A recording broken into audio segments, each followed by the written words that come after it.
तमाम देखने और सुनने वालों को मेरी तरफ से अस्सलाम वालेकुम। चंद खबरें इस व्लॉग के अंदर जी। पहली दो खबरें जो बड़ी थी सुबह मैंने दी थी कि इमरान रियाज खान की रिहाई के मतलब जो बड़ी खबर थी कि अल्लाह से उम्मीद है कि इंशाअल्लाह अब वो बाजियाब हो जाएंगे। 13 दिन का टाइम मुअज़्ज़ज़ लाहौर हाई कोर्ट की तरफ से दिया गया। आईजी साहब ने कुछ अहम पेशरफ्त की है उस मामले में। उनके वालिद साहब की कहीं पे किसी नामालूम मकाम पर किसी नामालूम नंबर से बात करवाई जिसने ये कन्फर्म किया है कि वो ठीक है जी। वो 14 दिन मांग रहे थे, अदालत ने 13 दिन दिए हैं। जो नामालूम नंबर था उसने कहा जी 10 से 11 दिन के अंदर अल्लाह पाक सलामत रखे उनको, खैर ऑफिये से कहते हैं जी वो आ जाएंगे। अब उसकी मैं डिटेल तो पिछली वीडियो में तकरीबन मैंने सारी दे दी है। मियां अली अशफाक साहब ने अपना पैगाम जो है वो सोशल मीडिया पर उसके मतलब मुकम्मल तफसील दे दी है। इमरान खान साहब के 9 मुकदमात थे जी। उसके मतलब मैंने कुछ पिछली वीडियो में बताया था कि 9 मुकदमात मुख्तलिफ थे। 6 मुअज़्ज़ज़ हाई कोर्ट इस्लामाबाद के अंदर थे जस्टिस आमर फरूक साहब की अदालत में, और 3 मुकदमात थे जी जनाब जुल्करनैन हसनात साहब की अदालत के जो छुट्टी पर गए हुए। तो उसके मुतालिक नईम पंजोता साहब ने जी कुछ अरशाद फरमाया। पहले वो सुन लें, फिर उसके बाद अगली खबरों के तरफ चलते हैं, क्योंकि इसकी ज्यादा डिटेल जो है जब आप नईम पंजोता साहब की बात सुनेंगे तो आपको समझ आ जाएगी। नंबर 1, खान साहब की जो 9 बेल्स खारिज हुई इस्लामाबाद से वो, और नंबर 2, खान साहब की जो साइफर केस के अंदर जमानत क्यों नहीं हुई। नंबर 1, खान साहब की जो 9 बेल्स खारिज हुई इस्लामाबाद से वो इस बुनियाद के ऊपर हुई कि खान साहब अपीयर नहीं हुए, खान साहब हाजिर नहीं हुए, अदम पैरवी की वजह से खारिज हुई हैं। हमने अदालत से इस्तदा की थी कि वीडियो लिंक के जरिए हाजिरी लगाई जा सकती है या उनको तलब कर लिया जाए और वहां पर आके खान साहब की बेल्स के ऊपर जो है आर्गूमेंट्स हो जाएं और जो भी फैसला होना है हो जाए। लेकिन दोनों दरखास्तें हमारी मंजूर नहीं की गई। हमने वाज़ेह तौर पर इस्लामाबाद हाई कोर्ट की चीफ जस्टिस हैं उनकी जजमेंट का हवाला दिया कि उन्होंने भी बताया है जजमेंट के अंदर कि इन स्टेजेस के ऊपर हाजिरी जो है वीडियो लिंक के जरिए लगाई जा सकती है। लेकिन हमारी इस्तदा मंजूर नहीं हुई। हम तमाम ऑर्डर्स को लेकर इस्लामाबाद हाई कोर्ट के अंदर आए। आज तमाम दरखास्तें हमारी इस्लामाबाद हाई कोर्ट के अंदर फिक्स हैं।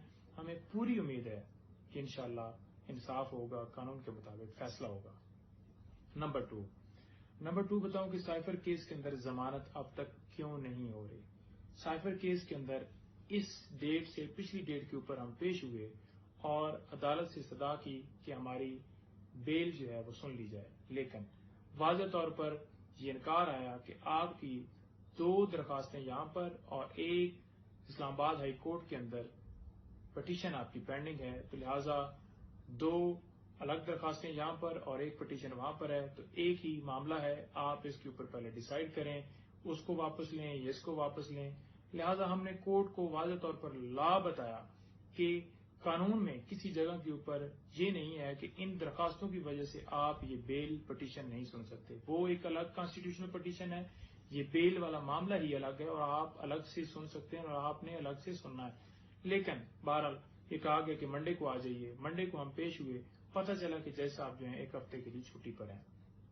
अब हमेशा ये होता है कि एक अदालत अगर छुट्टी पर है, एक जज छुट्टी पर है, तो उनके ड्यूटी जज कोई ना कोई होता है। लेकिन यहाँ पर एक अलहदा हमने मामला देखा कि जो नोटिफिकेशन किया गया था जिसमें ऑफिशियल सीक्रेट एक्ट के तहत जो अदालत कॉन्स्टिट्यूट की गई थी उसमें कहीं पे भी ड्यूटी जज का जिक्र ही नहीं है। हमने जाकर वहां पर एडमिनिस्ट्रेटिव जज जो है उनको दरखास्त दी कि जनाब ये जो ड्यूटी जज हैं आप हैं और हमारी जमानत जो है सुनी जाए। उन्होंने कहा जी कि मुझे सिर्फ 24 अदालतों की हद तक इख्तियार है जो जुडिशियल कम्प्लेक्स के अंदर है, वो अलग से मामला है जो नोटिफिकेशन के जरिए हुआ, लिहाजा मेरा वहां पर मेरी जुरिस्डिक्शन नहीं है।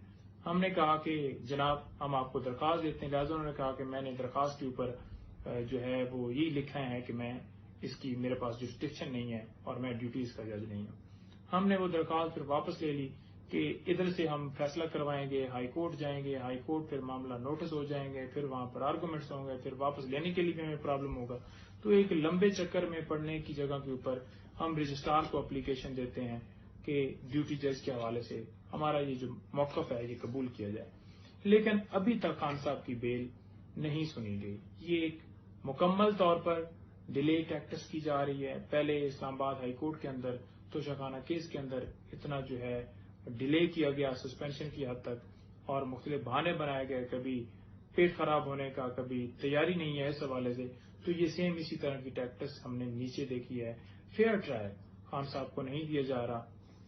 جسٹس جو ہے وہ ہر شہری کا حق ہے، اور اس وقت تک خان صاحب کو جو ہے انصاف سے محروم کیا جا رہا ہے. انشاءاللہ ہمیں پوری امید ہے جتنی آواز بلند ہو سکے، جتنا ہو سکے، جتنی ایفرٹ ہو سکے پوری لیگل ٹیم کر رہی ہے.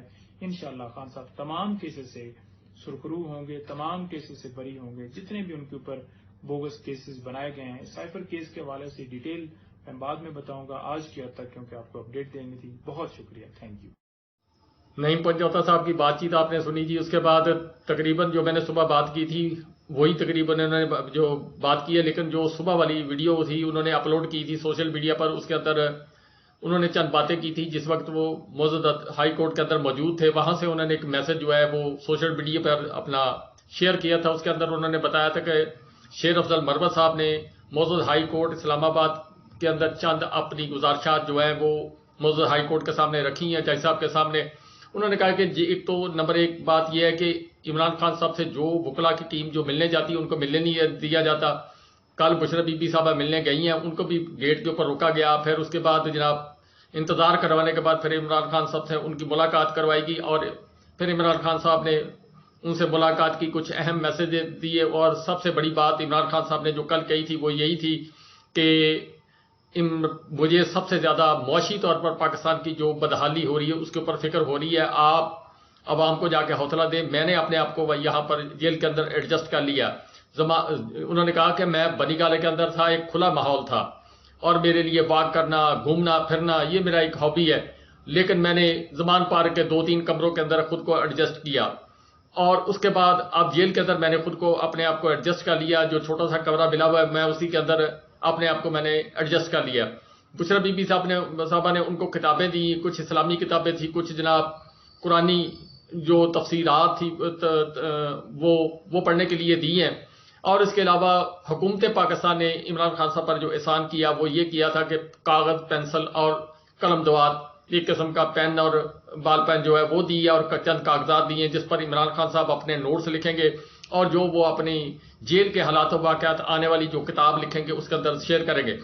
شیر افضل مروت صاحب نے جو بات کہی ہے جی وہ یہ ہے کہ جو وکلا جاتے ہیں ان کو جناب ملنے نہیں دیا جاتا، اور ملنے کی بجائے بلکہ ان کے اوپر جو ہے FIR درج ہو جاتی ہیں، اور اس کے علاوہ ان کو ڈرایا دھمکایا جاتا ہے غیر ان نون نمبر سے.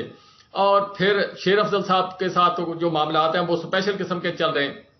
یہ ساری باتیں انہوں نے اپنا موجود ہائی کورٹ اسلام آباد کو بتائی. پھر اس کے بعد جو اہم بات، جو سب سے بڑی بات نعیم پنجوتا صاحب نے کہا کہ شیر افضل صاحب اور ہم نے جو ہے موجود جو ہائی کورٹ اسلام آباد اس کے سامنے رکھی ہے وہ یہ ہے کہ اٹک جیل جو ہے وہ جیل نہیں تھی، وہ ایک قلعہ تھا، لیکن بعد میں اس کو جیل کا درجہ دے دیا گیا.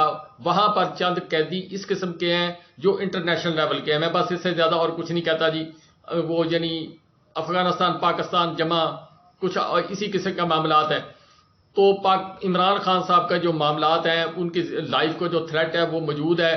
یہ جو کرمنل قسم کے لوگ جنہوں نے پہلے یہ سارے واقعات کیے ہیں عمران خان صاحب کے خلاف، یہ کسی بھی وقت کسی بھی گروپ کو استعمال کر سکتے ہیں اس کے اندر، اور ان کے تانے بانے ان کے ساتھ مکمل طور پر موجود ہوتے ہیں. تو عمران خان صاحب کو وہاں سے اٹک جیل سے جو ہے آئین اور قانون کے تحت اڈیالہ جیل یا بہاولپور جیل کے اندر منتقل کیا جائے.